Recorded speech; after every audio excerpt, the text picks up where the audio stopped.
ఈ 10th class పిల్లలు ముఖ్యంగా మీరు మంచి మార్కులు తెచ్చుకోవడానికి ప్రయత్నం చేయాలి. మీకు 580 అబోవ్ వస్తే IIIT కాలేజ్ ఏదైతే తెచ్చినామో దాంట్లో మీకు సీట్ వచ్చే అవకాశం ఉంటుంది. 9th క్లాస్ పిల్లలు ఎంతమంది ఉన్నారు? మీరు ఇప్పటి నుంచి IIIT రావాలి అని చెప్పి చదువు స్టార్ట్ చేయాలి.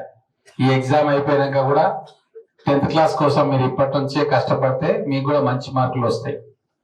8th క్లాస్ పిల్లలు కూడా నేను అదే చెప్తా ఉన్నా, మీరు ఈ 2 సంవత్సరాలు గట్టిగా కష్టపడాలి. స్కూల్స్లలో గురుకులాలలో ఇంటర్మీడియట్ కూడా పెడుతున్నాం. ఇంటర్మీడియట్ డిగ్రీ కూడా కొన్ని ఇంట్లో గురుకులాల్లో పెట్టాలని చెప్పి నిర్ణయం తీసుకున్నాం. మీకు మంచి మార్కులు వస్తే తప్ప మీకు సీట్ రాదు, అంతేనా? మీకు ఈ గురుకులంలో సీట్ రావాలంటే ఎగ్జామ్ రాసిండ్రు, ఎగ్జామ్ రాసిండ్రు కదా, అందరు ఎగ్జామ్లో పాస్ అయితేనే వచ్చినాయి. సో ఎక్కడ మంచి కాలేజీలో సీట్ రావాలన్నా, ఎక్కడ ఉద్యోగం రావాలన్నా భవిష్యత్తులో ఎగ్జామ్ రాయాల్సిందే. రికమెండేషన్ తోటి ఏది రాదు. సో ఎగ్జామ్ రాయాలంటే ఆడ మంచి మార్కులు రావడం మీరు చదువుకోవాలి. అంతకు మించి వేరే ఆప్షన్ లేదు. ఉందా? ఇంకో దారి ఉందా?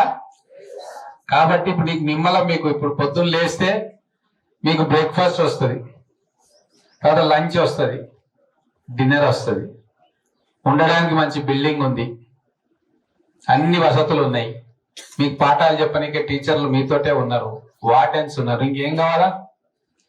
అన్ని ఉన్నాయి కదా. మరి మీరు చేయాల్సింది ఏంది? ఎంతమంది చదువుతున్నారు, ఎంతమంది చదువుతలేరు? చదివేటోళ్ళు చేయలేకపోతే అందరా? చదవలో చేయలేపు, వాళ్ళకి అవార్డు ఇస్తా. చదవనోళ్ళు చాక్లెట్ ఇస్తా. చదవనోళ్ళు ఎవరు చాక్లెట్ వద్దా? కప్ ఇస్తా వద్దా? అది చదవాలని డిసైడ్ చేసుకున్నాను. Very good. మీరు మీ తల్లిదండ్రులు మీ మీద ఎన్నో ఆశలు పెట్టుకున్నారు.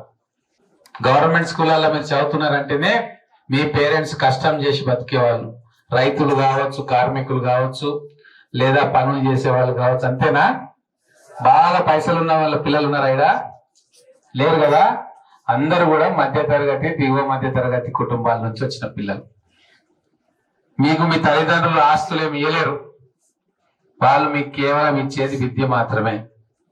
గవర్నమెంట్ కూడా మీకు వేరే ఏమి ఇయ్యలేదు కూడా, మీకు కేవలం మంచి విద్య అందించే ఏర్పాటు మేము చేస్తా ఉన్నాం. దాన్ని మీరు చక్కగా వినియోగంలోకి తెచ్చుకుంటే మీరు బ్రహ్మాండంగా చదువుకొని రేపు మంచి మంచి చదువులు చదువుకోగలుగుతారు.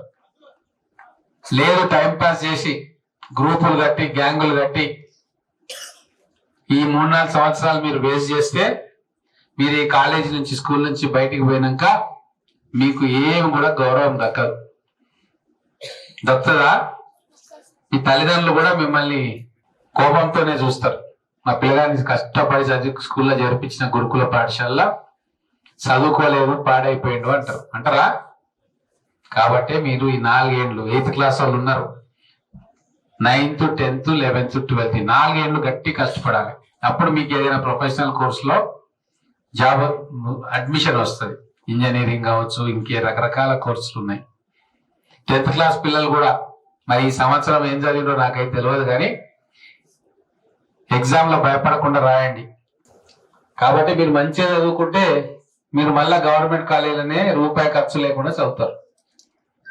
కాబట్టి మీరు ఈ 10th క్లాస్ పిల్లలు జాగ్రత్తగా చదవండి. డౌట్స్ ఉంటే టీచర్లను అడగండి.